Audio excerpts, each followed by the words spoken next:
Escucha este dato. La población activa es la suma de los ocupados y de los parados, es decir, es la suma de todos aquellos que quieren trabajar. La última encuesta de población activa del segundo trimestre muestra que Asturias es la autonomía donde más ha caído la población activa, un 4,2%, que se compara con una subida del 0,7% en España, de 1,3% en Galicia y del 1,6% en Castilla y León. Es otra muestra del camino de ruina por el que nos llevan Adrián Barbón y el socialismo empobrecedor. Empezamos.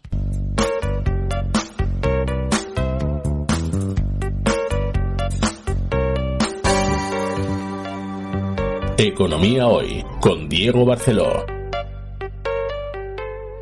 Hola, bienvenido a esta nueva edición de Economía Hoy, como siempre con la ayuda fundamental de David en el control. Recuerda que me puedes encontrar en redes sociales.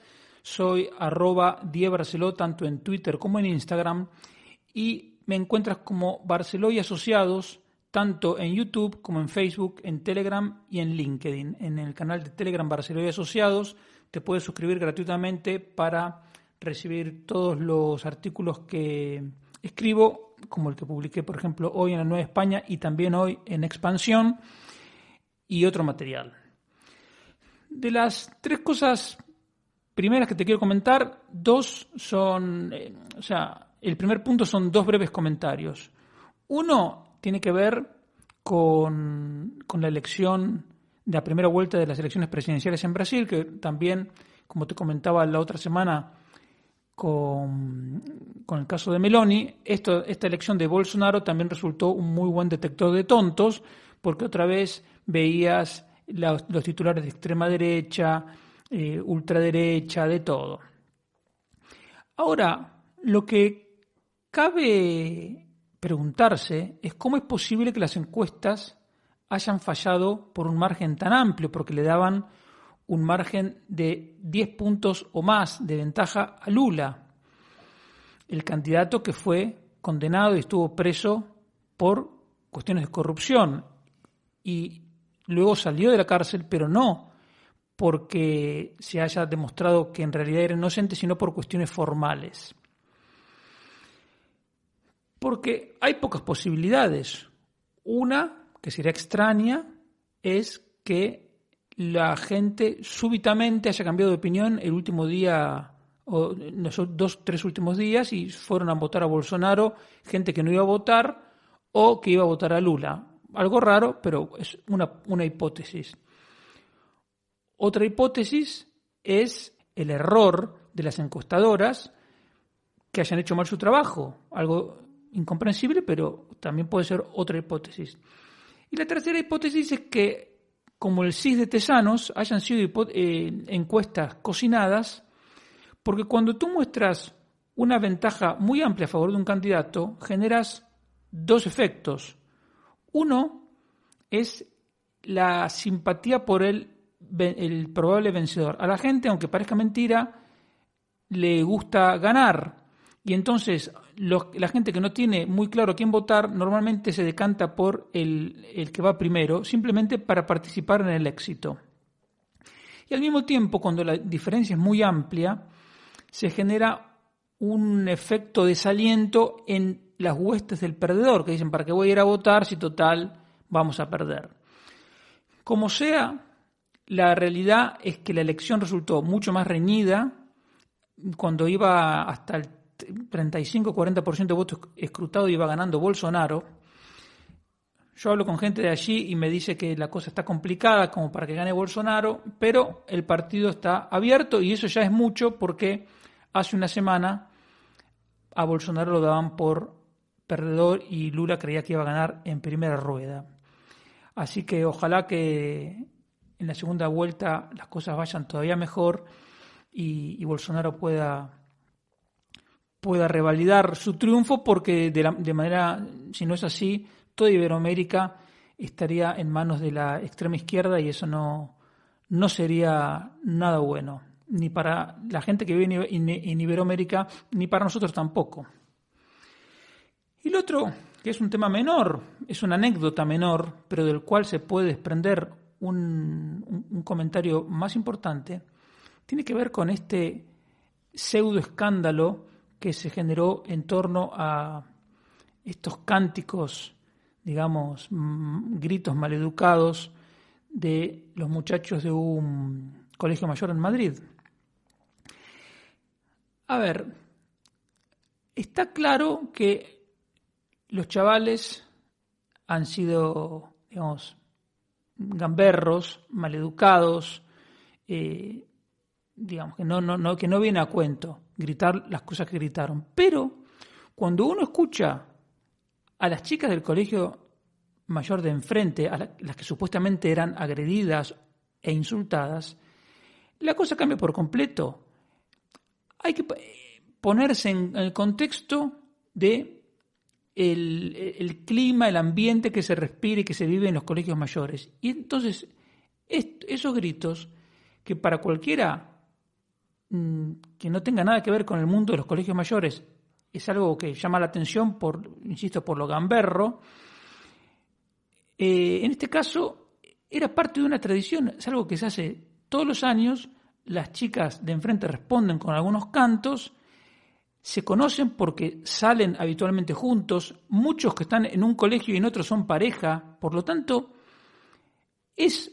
cuanto uno más conoce el tema, más se da cuenta de que es una pavada que no va a ningún lado. ¿Pero por qué? Siendo una pavada que no va a ningún lado, te lo quiero comentar. Porque hay que reforzar un siguiente punto. Podemos decir lo que queramos sobre el decoro de ese tipo de cantos para terceros que no entienden el mundo de los colegios mayores, porque, digamos, ellos pueden tener la tradición que quieran mientras no molesten a terceros. Y el punto es que estos chicos no cometieron ningún delito. Básicamente, no han ejercido la violencia contra nadie y tampoco han amenazado con ejercer la violencia. Por lo tanto, yo creo que lo pongo más en el contexto de una gamberrada propia de gente que tiene 18 o 19 años. Pero, ¿por qué te lo comento? Porque me llama la atención, es increíble cómo la extrema izquierda es la que marca la agenda. Resulta que, de golpe, estos chicos se habían transformado en potenciales violadores, las chicas en supuestas víctimas agredidas, todo replicando la extrema izquierda por las redes sociales. Ahí apareció uno diciendo que ese era el colegio mayor al que iba Pablo Casado. Bueno, un disparate tras otro. Y a quien hay que felicitar es a las chicas supuestamente agredidas que rechazaron implicarse en toda la propaganda del Ministerio de Igualdad. Parece que Irene Montero llamó por teléfono y cuando las chicas les dijeron que no se habían sentido agredidas, cortó la comunicación.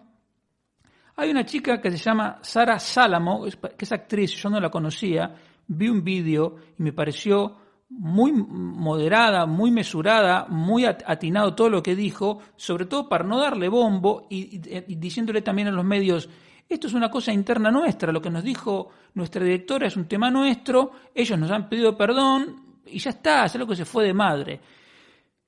Ahora, que el presidente, digamos, esto pinta de cuerpo entero en qué manos estamos. No solo estamos en manos de un narcisista, en manos de un mentiroso, en manos de un incompetente, sino además de una persona que está fuera de la realidad. Porque estando en el extranjero, en una reunión, no sé qué reunión era, con otro jefe de gobierno, en medio de una crisis inflacionaria, de una crisis económica que se nos viene y de todos los problemas, las declaraciones que hace Pedro Sánchez se refieren a esto. Y como no pude hacer una cosa sin caer en la hipocresía, hablaba de una respuesta unitaria, que él exigía para esto una respuesta contundente y unitaria. Él, Pedro Sánchez, que cerró el Parlamento 6 meses, que hizo estados de alarma inconstitucionales, esa persona pide una respuesta unitaria. ¿Y por qué te digo lo de hipócrita? Porque aquí, por ejemplo, en Asturias, el PSOE no habla con Vox. Ahora dicen que es porque Vox rechaza el modelo autonómico. Digo, cualquier persona con dedo de frente que sabe, que se da cuenta que las autonomías han servido para intentar mamar a costa del resto, cualquiera, como digo, y se da cuenta que sirven para fomentar las desigualdades entre españoles y la deslealtad con respecto al proyecto común que es España, cualquiera está en contra de las autonomías. Pero en cualquier caso, eso no es motivo para dejar de hablar con un partido político democrático respaldado en el 19 por 35.000 votos más o menos, que ahora son, según todas las encuestas, son muchísimos más votos. Entonces, el mismo PSOE que te pide una respuesta unitaria se cree con derecho a vetar a unos y a otros según su conveniencia. Y, por supuesto, también lo increíble de la extrema izquierda, que no tiene problema en, por ejemplo, poner el grito en el cielo por este caso, que, insisto, que como máximo es un tema de mala educación que no va a ningún lado,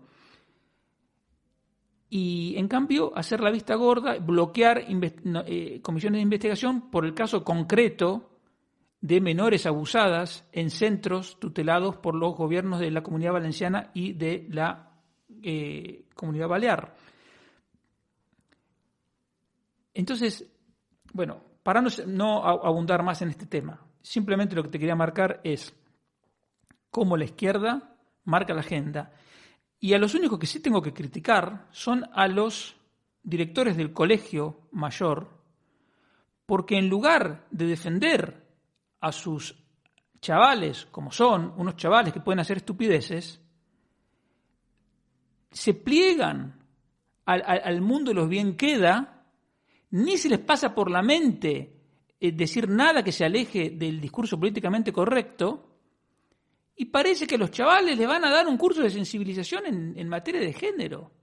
Estamos todos locos. Una tradición que ellos ya sabían perfectamente. Es verdaderamente, simplemente con ese tipo de actitudes lo único que se consigue es seguir permitiendo que el pensamiento único marcado por las pautas de la extrema izquierda siga avanzando, cuando lo que tendríamos que hacer es y que es lo que intento hacer desde este humilde micrófono, es exactamente lo contrario, combatirlo y denunciarlo permanentemente, porque lo que hay detrás de ese discurso no es libertad, igualdad, no, es opresión, es discriminación y es en el fondo opresión. Entonces, lo que hay que hacer es rechazar ese tipo de cosas y lamentablemente los directores del Colegio Mayor han perdido una buena oportunidad para destacarse en ese sentido.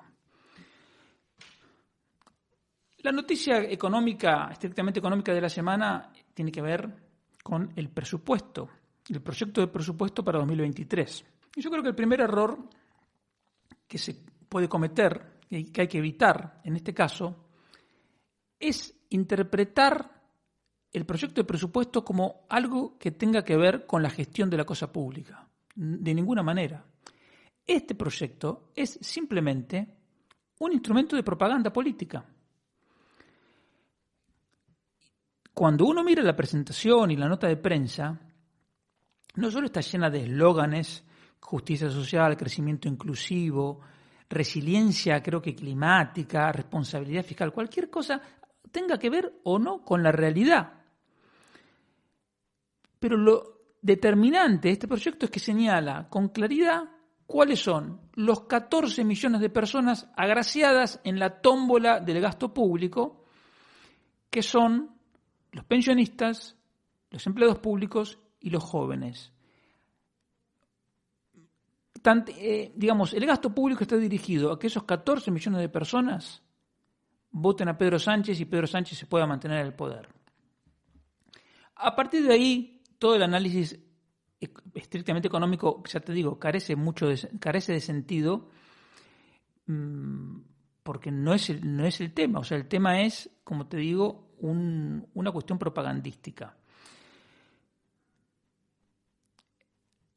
Podemos discutir los supuestos macroeconómicos, que como siempre están exagerados, pero yo creo que porque hay gente que pone el acento en los supuestos macroeconómicos, que cómo dice que vamos a crecer más del 2%, eso es lo de menos, Lo grave es que el gobierno, en medio de una crisis económica que va a peor, en lugar de aprovechar una herramienta importante como los presupuestos para preparar la economía para tiempos peores, lo que hace es gastar lo que sea necesario con el único objetivo de mantenerse en el poder. Eso sí que es grave. Lo grave también es que pese a todos los ingresos extraordinarios, el aumento de recaudación por la inflación, este gobierno es incapaz de reducir el déficit por debajo de los 55.000 o 60.000 millones de euros anuales, que es lo que crece la deuda. Pero lo peor de todo probablemente sea que este proyecto, aun siendo malo, no es tan malo como lo que se va a aprobar. ¿Por qué? Porque todavía falta el mercado persa de la negociación con los partidos separatistas y partidos disolventes, cuyos votos hay que pagar y esos pagos son más gasto público en la mayoría de los casos. Otra cosa que me llama poderosamente la atención es que el gobierno se jacta permanentemente de batir récords de gasto social. Pero, en realidad, una política social de éxito tendría que ser una que hiciera que cada vez menos gente necesitara cobrar ayudas. Ahora, este gobierno de mentirosos y de ineptos intenta convencernos de lo contrario, que las cosas van bien cuando cada vez se gasta más en política social. En realidad es la demostración del fracaso de las políticas socialistas. Otra cosa que, teniendo el gobierno comunista que tenemos, nos sorprende, pero que están todo el tiempo hablando de la inflación. Es la justificación para subir un montón de partidas de las más variadas. Ahora, eso sí, la partida de la Casa Real sigue congelada en 8 millones de euros desde 2013. Eso es un auténtico insulto, pero es más que un insulto. Es la demostración de que dentro del gobierno de España hay gente que quiere voltear la monarquía.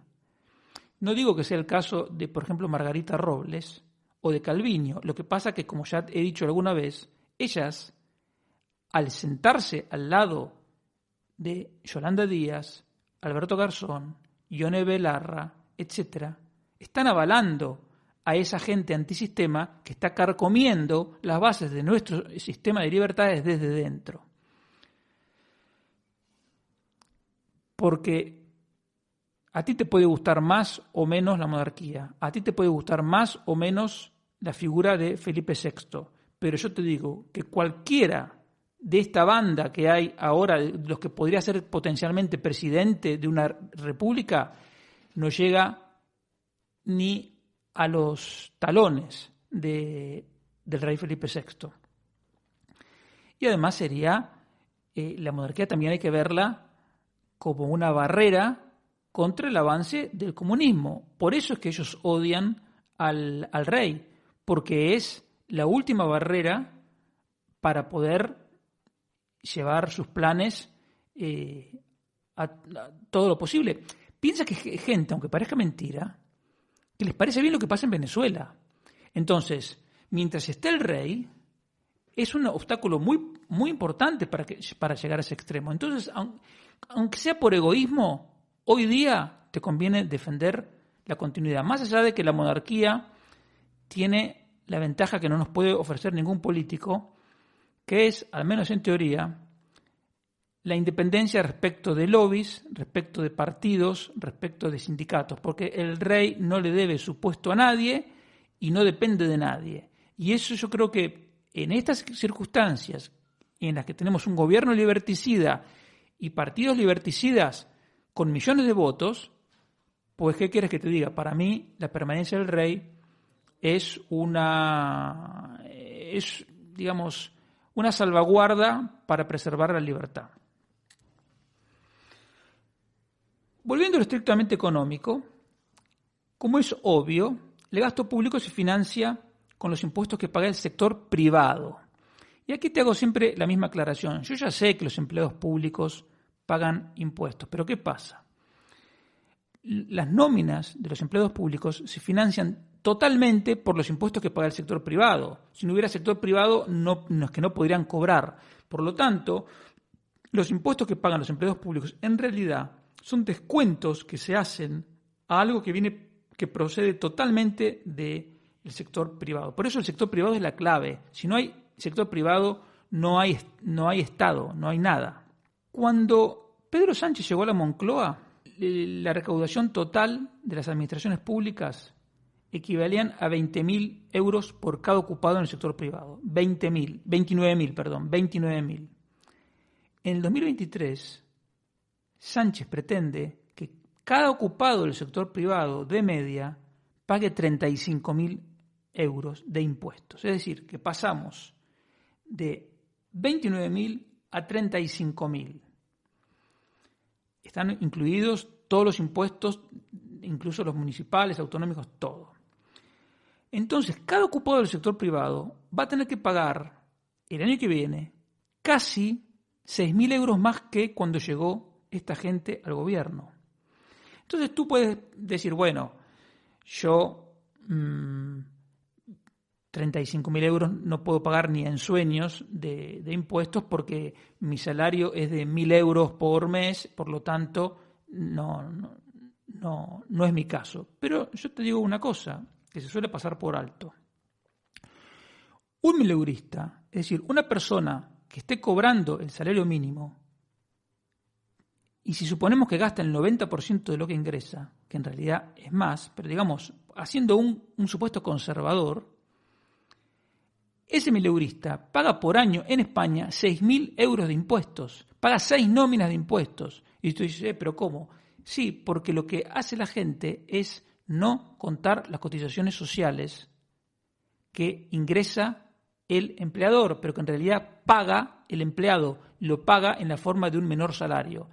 ¿Por qué te crees que Dinamarca tiene los salarios más altos de Europa? Porque en Dinamarca no hay cotizaciones sociales, por lo tanto, el trabajador se lleva todo. En cambio, España es la antítesis de Dinamarca. Es uno de los 4 países con cotizaciones sociales más altas, por lo tanto, nuestros salarios son más bajos. Pero eso no quiere decir que tú no lo pagues. Lo pagas aunque lo ingresa tu empleador. Y otra cosa que muestra este panfleto llamado Proyecto de Presupuesto es que los socialistas de todos los partidos siempre dijeron que el déficit fiscal crónico en España es por una cuestión de ingresos. Dice, y el problema es que los ingresos son insuficientes, hay mucha economía sumergida, etc. Y eso es totalmente falso. ¿Por qué? Porque los ingresos públicos entre 2018 y 2023 van a crecer un 26%, ¿sí? 26%. Pero así y todo, el déficit fiscal va a ser el doble en el 2023 que en el 2018. ¿Por qué? Porque el gasto público va a subir casi un 50%. Entonces, lo que te tienes que meter en la cabeza es que el dinero nunca es suficiente para un demagogo manirroto, jamás. Entonces, si tú caes en la trampa de que hay que aumentar los impuestos para bajar el déficit, lo único seguro es que tú vas a perder dinero y el déficit va a quedar igual si es que no aumenta. Y es lo que ha pasado. La presión tributaria está más alta que nunca. En el 2012, que fue cuando se hundió el PIB en el peor momento de la crisis, el gasto público llegó al 46% del PIB, que era el récord. Llevamos desde 5 años ya con gasto público superior al 40%, este año va a ser el 47% y el año que viene va a ser más, porque solo el ajuste de las pensiones es un punto del PIB.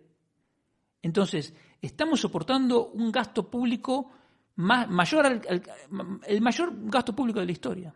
Lo que a mí se me ocurre pensar con esto es que los ciudadanos estamos totalmente indefensos frente a gestores públicos temerarios, por decir algo suave, como Pedro Sánchez y toda su tropa.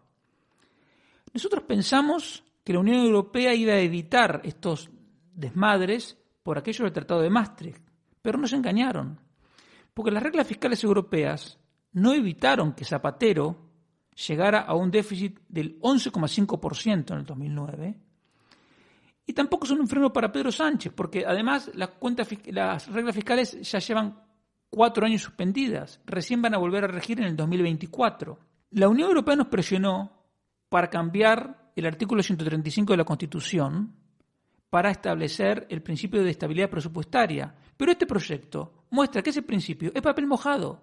Por lo tanto, estamos completamente indefensos y como ciudadanos tenemos que pensar, exigir nuevas instituciones que verdaderamente nos protejan, porque todo este desmadre lo pagamos nosotros, sea en la forma de crisis económica, de deuda pública o de impuestos.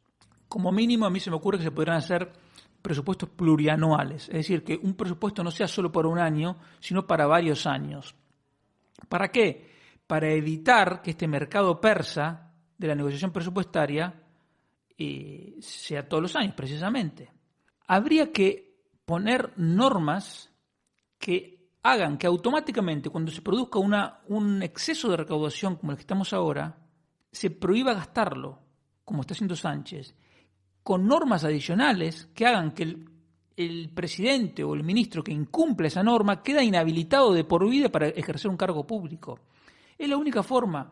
Esas son algunas cosas que se me ocurrieron, pero que tenemos que ir por ahí, porque si no, estos van a seguir avanzando. Estos y los que vengan. No hay que olvidar, y máxime hablando de presupuestos, que la deuda pública ya es del 1,5 billones.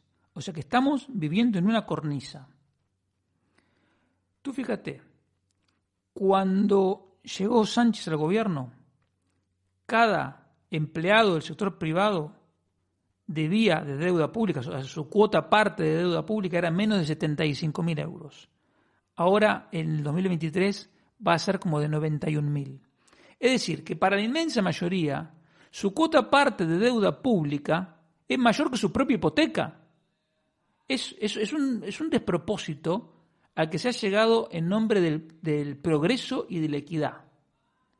Y eso que Sánchez nos prometió que íbamos a salir más fuertes. Yo creo que simplemente saliendo ya nos podemos dar con un canto en los dientes. Y para terminar esta primera parte, simplemente mencionarte los datos de afiliación y paro registrado que se conocieron en la semana. Los datos, la verdad, siguen siendo muy buenos. O sea, a mí, sinceramente te digo, me sorprenden porque son demasiado buenos para el contexto que hay. Es verdad que en abril el ritmo de creación de empleo interanual era del 5,1%, que es mucho. Pero ahora, en septiembre, el número de afiliados era 3,3% mayor al de un año antes. Y eso me parece un crecimiento robusto todavía. Si nosotros, yo sigo pensando que la principal explicación para esto es la recuperación del turismo en el exterior y la gente que hace un año estaba en ERTE y ahora no. Pero si quitamos todos los empleos vinculados con el turismo, que tienen que ver con la hostelería y una parte del transporte y una parte del comercio, igual nos queda un crecimiento del empleo total de más del 2%, que para el estado de la economía me sigue pareciendo algo significativo.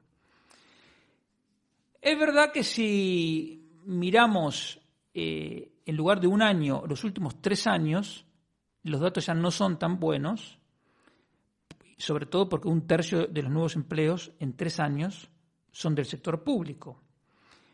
Pero así todo, que el número de parados haya caído casi un 10% en 12 meses me parece demasiado bueno. Entonces, mi temor, y esto te voy a hablar ahora después de la pausa, que venga un bajón súbito, digamos que de golpe nos encontremos con malos datos, y es algo que puede pasar de aquí a final de año en cualquier momento, o si no, con mayor probabilidad a comienzos del año que viene.